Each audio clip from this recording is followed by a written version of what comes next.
پہلی بات اس عمل کو سننے سے پہلے جو ذہن میں رکھیں یا ذہن نشیں کرنی چاہیے وہ یہ، جب اللہ والو جادو ہوتا ہے نا، جب جادو ہوتا ہے تو جادوگر آپ کا پتلا بناتا ہے.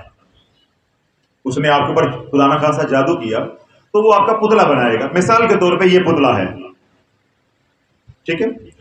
اب جادوگر کیا کرتا ہے، بسا اوقات اس پتلے کو یہاں درمیان میں یہ کیا بن گئی آپ کی ناف. یہ کیا بن گئی، یہ دیکھیں میں نے اس کو پتلے کو یوں مروڑا تو یہ جو فگر بنی ہے یہ کون سی آپ کو لگ رہی ہے، فگر کون سی ہے 8. یہ فگر کون سی ہے 8. یہ جو 8 کی فگر بنتی ہے یہ اس کو گرا کہتے ہیں عملیات کی زبان میں. کیا کہتے ہیں، گرا. یہ میں لگا کے دکھاتا ہوں آپ کو. یہ دیکھیں یہ 2 دائرے بن گئے، ان کو ہم کہیں گے 2 لوپ بن گئے. نظر آ رہے ہیں آپ کو. اب درمیان میں یہ کیا لگ گئی ہے، گرا. اب اس نے پتلا آپ کا بنایا، یہ ایسے پتلا بنایا اور اس نے جو سوئیاں ہیں وہ یہاں لگائیں. کہاں لگائیں، یہاں پہ. اب جب یہ سوئیاں آپ کی ناف پہ لگیں تو آپ کا میدا بن جائے گا. کیا بنے گا، میدا. آپ تمام بدنی بیماریوں کا شکار ہو جائیں گے. اس میں سب سے پہلی بیماری کیا ہوگی، پیٹ میں درد ہونا. بار بار رفع حاجت کے لیے آپ کو جانا پڑے گا. یعنی آپ عمومی طور پہ پہلے رفع حاجت کے لیے بیت الخلاء میں آپ کی عادت ہے 1 بار جانے کی، وہ 2 بار ہو جائے گی، پھر 3 بار ہو جائے گی، پھر 4 بار ہو جائے گی. پھر بار بار مروڑ پڑے گا پیٹ میں، پھر موشن لگنے شروع ہو جائیں گے، پھر جو کچھ کھائیں گے وہ ہضم نہیں ہوگا، پھر معاملہ بڑھتا جاتا ہے. پھر آخر یہ ہوتا ہے کہ یہ آئی بی ایس بن جاتا ہے، اریٹیبل باؤل سنڈروم ہم اس کو کہتے ہیں. آئی بی ایس بن جاتا ہے. اللہ دنیا میں اس کا کوئی علاج نہیں کرواتا. اور میں یہی کہتا ہوں کہ جب ڈاکٹر کہیں علاج نہیں، پھر اس در پہ آ میں تجھے بتاؤں کہ علاج کیوں نہیں ہے. جو ڈاکٹر نے کہہ دیا ہے وہ حرف آخر نہیں ہے، جو میرے کملی والے نے کہہ دیا ہے وہ حرف آخر ہے. اب یہ کیونکہ گرا لگی ہے، جب تک یہ گرا کھلے گی نہیں، اب جو کچھ بھی کھاؤ گے آپ کو ہضم نہیں ہوگا. کسی کو موشن لگ گئے اور کسی کو اس کا الٹ ہو گیا، قبض رہنا شروع ہو گئی، کانسٹیپیشن شروع ہو گئی. اب جب میدا بند گیا تو اللہ بدن کی تمام بیماریاں یہاں سے شروع ہوں گی. آپ کا جگر بھی ڈیمیج ہوگا، آپ کا میدا بھی ڈیمیج ہوگا، آپ کے لنگز بھی ڈیمیج ہوں گے، اور اسی سے بسا اوقات بعد میں پھر کینسر جو ہے وہ بھی ہو جاتا ہے، لیور سیروسس بھی ہو جاتا ہے. یعنی مختلف امراض کے آپ شکار ہو جاتے ہیں. یہ تو پہلا ہو گیا. بسا اوقات یہ ہوتا ہے کہ جادوگر جو جادو کرتا ہے وہ آپ کا پتلا بناتا ہے، وہ جو اوپر والا لوپ ہے اس کو چھوٹا کر دیتا ہے، اس کو بڑا کر دیتا ہے، یہ شکل بن جاتی ہے. یہ والی اب دیکھیں پہلے میں نے درمیان میں گرہ لگائی تھی، یہ دونوں جو دائرے تھے یا لوپ تھے برابر کے تھے تو وہ کیسے میں نظر آ رہے تھے، 8 کی شکل میں. اب آپ یہ دیکھیں کہ یہ بڑا ہے اور یہ چھوٹا ہے. اب اس نے پتلا بنایا، یعنی یہ پتلا بن گیا اور اس نے سوئیاں یہاں پہ لگائی اور اس کے بعد اس کو لپیٹا دیا، یعنی دھاگا جو ہے وہ باندھا اس نے. تو آپ کا یہ اتنا حصہ باندھا گیا، یعنی اس نے آپ کا سر باندھ دیا. جب سر باندھ دیا تو آپ کیا کہیں گے کہ میرے گردن کے پٹھے جاتے ہیں، میں مرتا ہوں، میرا سر بھاری ہے، میرا بلڈ پریشر جو ہے وہ نیچے نہیں آتا. جتنی مرضی دوائی کھا لے، آپ کی عمر 30-35 سال کی بھی ہے، آپ کا بلڈ پریشر نیچے نہیں آئے گا. 130-35-40 اور نیچے والا 90-100 رہے گا، اس سے نیچے نہیں آئے گا جتنی بھی میڈیسن کھائیں گے. آپ ڈاکٹروں کے پاس جائیں گے، آپ کہیں گے میرا بلڈ پریشر کنٹرول نہیں ہو رہا. تو جب سر بند گیا تو آپ نفسیاتی مسائل کا شکار ہو جائیں گے. اور اللہ معاف کرے اگر اس کا جادو کا اثر زیادہ ہو گیا تو انسان بسا اوقات پاگل ہو جاتا ہے، اس کے اوصاف خطا ہو جاتے ہیں، دماغ بالکل خراب ہو جاتا ہے، پاگل پن کے دورے پڑنا شروع ہو جاتے ہیں. تو یہ میں نے سادہ طریقے سے، کیونکہ عوام الناس آپ بیٹھے، میں سادہ طریقے سے بتایا کہ جب جادو ہوتا ہے تو کسی کو برباد کرنے کے لیے 2 جگہوں پہ شکار کیا جاتا ہے یا 2 حصوں کو ٹارگٹ کیا جاتا ہے. ایک ہے پہلا میدا اور دوسرا کیا ہے، سر.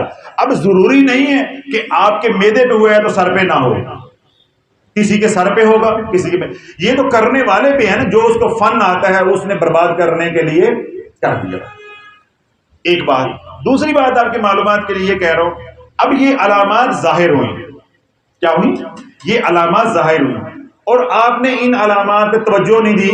جس طرح میں کہتا ہوتا ہوں کہ پیٹ میں روٹی ہو اور منہ میں زبان ہو تو پھر جیسے مشرک ہونے ہیں، بردی ہونے ہیں. پھر کہتے ہو یہ پیرا فقیروں نہیں مانتے، یہ جاہل لوگ ہوتے ہیں. پھر تو اس طرح کی باتیں ہوتی ہیں. اب اسی طرح کے گن گاتے 40 دن گزر گئے، اور اسی پینا فقیرانوں نہیں مانتے. گولی کھا کے کام چل گیا، ڈاکٹر کے پاس گئے، وہاں سے علاج کروایا اور کام چل گیا. 40 دن گزر گئے. اللہ والو جب 40 دن گزر گئے، اب یہ جادو تیرے خون کا حصہ بن گیا ہے. 40 دن گزر گئے، اب یہ جادو جسم کے اندر سرایت کر گیا، تیرے خون کے اندر چلا گیا ہے. اور اگر اسی طرح 4 مہینے گزر گئے، ڈاکٹروں کی دوائیاں کہیں، علاج کروایا، ٹیسٹ کروائے، سمجھ نہیں آ رہی، کیونکہ ابھی دم خم ہے، ابھی پیسہ ہے، بھاگ دوڑ ہو رہی ہے، اللہ کی طرف رجوع نہیں کی، اللہ نہیں کیا، کسی اللہ والے سے تعلق نہیں جوڑا، اپنا بھاگ دوڑ دنیا کے اسباب میں کرتے رہے. 4 مہینے گزر گئے تو پھر اللہ والو 4 مہینے کے بعد آپ روحانی مریض بھی ہیں اور بدنی مریض بھی ہیں. اب آپ کو روحانی علاج بھی کروانا پڑے گا اور بدنی علاج بھی کروانا پڑے گا. اگر صرف روحانی علاج کروائیں گے تب بھی شفا نہیں ہوگی، اگر صرف بدنی علاج کروائیں گے تب بھی شفا نہیں ہوگی. میں ایک دلیل دیتا ہوں، باقی علاج بتا دیتا ہوں. جادو ہوا، میں نے ابھی کیا کہا؟ جادو ہوا سر کی طرف، بلڈ پریشر ایک دم جائے گا 130 40 45 50 پہ، اور نیچے والا 90 95 100 پہ. کدھر بھاگیں گے؟ ڈاکٹر کے پاس. ظاہری بات ہے ڈاکٹر کے پاس جانا چاہیے، اچھی بات ہے.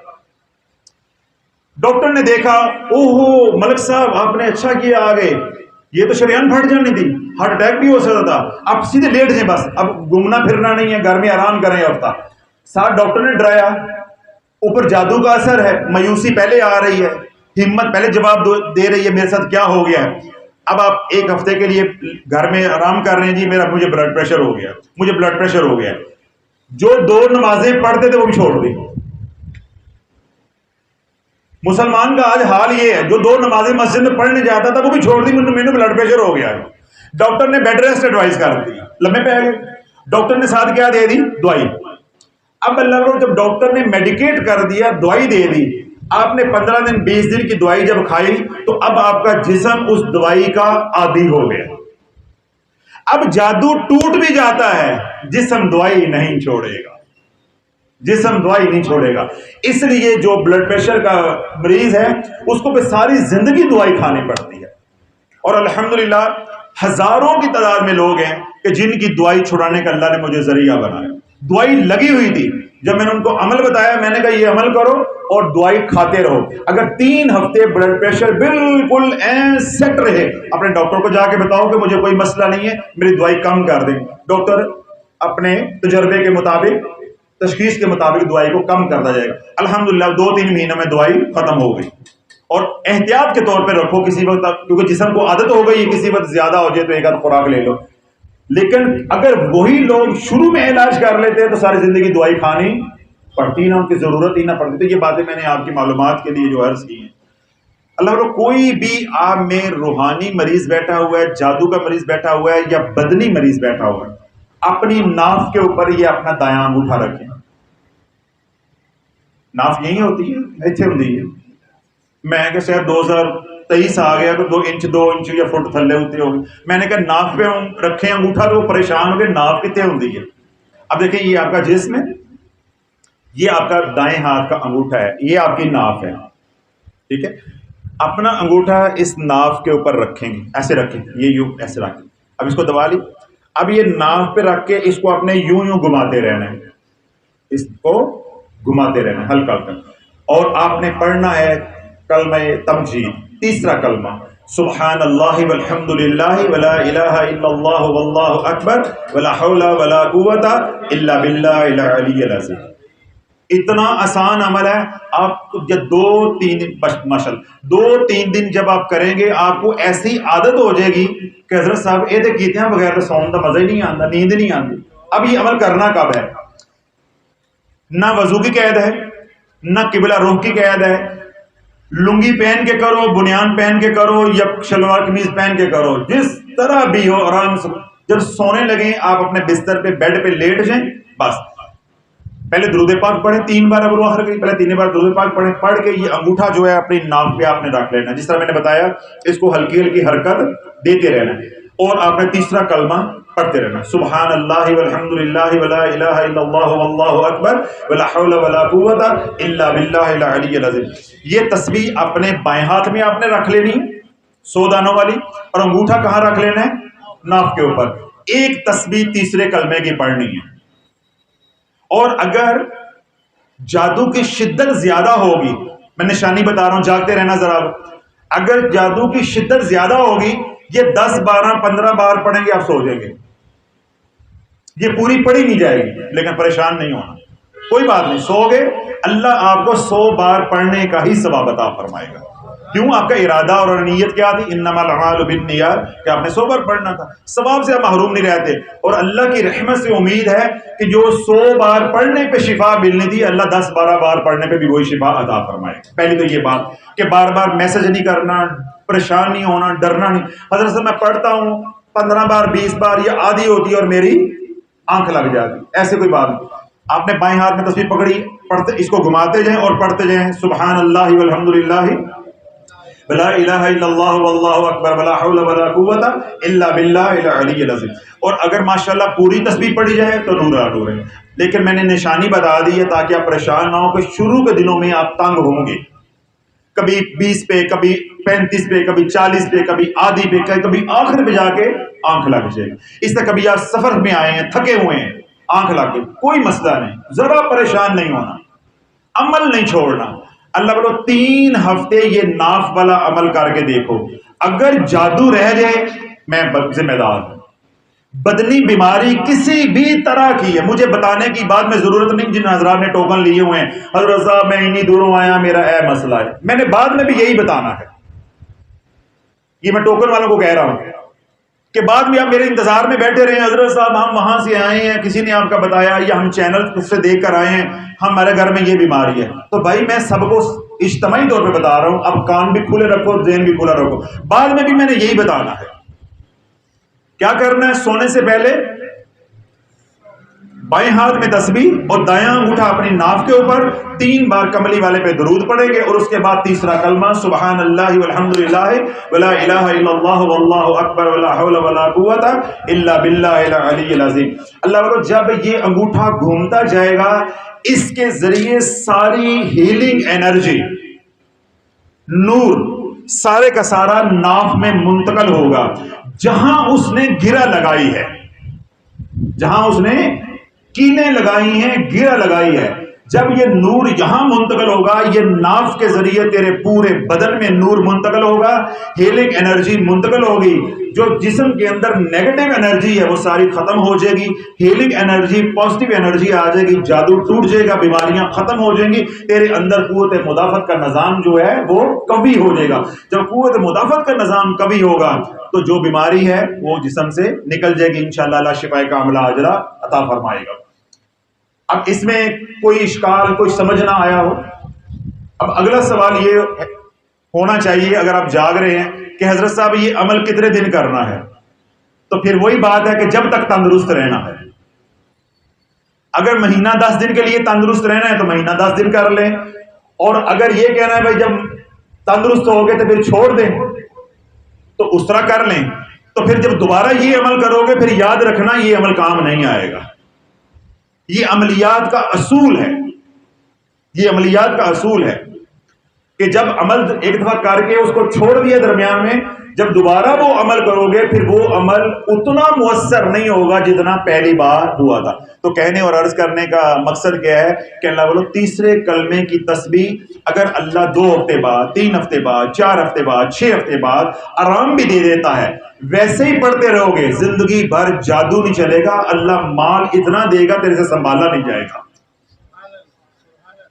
اس کے اپنے کمالات ہیں، میرے 12-13 بیانات ہیں تیسرے کلمے کے اوپر، آرزو اور تلاش چینل پہ پڑھے ہیں، وہ جا کر سنیں عمل شروع کرنے سے پہلے، تاکہ آپ کا ایمان بنے، یقین بنے، پھر آپ یہ عمل کریں اور اس جذبے اور ارادے اور نیت کے ساتھ عمل کریں کہ یا اللہ میں فلان نیت کے ساتھ، فلان تکلیف کے ساتھ یہ عمل کر رہا ہوں، مجھے اس کی شفا دے دے۔ جب شفا ہو جائے پھر برکت کے لیے پڑھے اس کو، اور آئندہ حفاظت کے لیے پڑھیں تاکہ دوبارہ جادو بھی نہیں ہوگا اور دوبارہ بیماری بھی نہیں ہوگی۔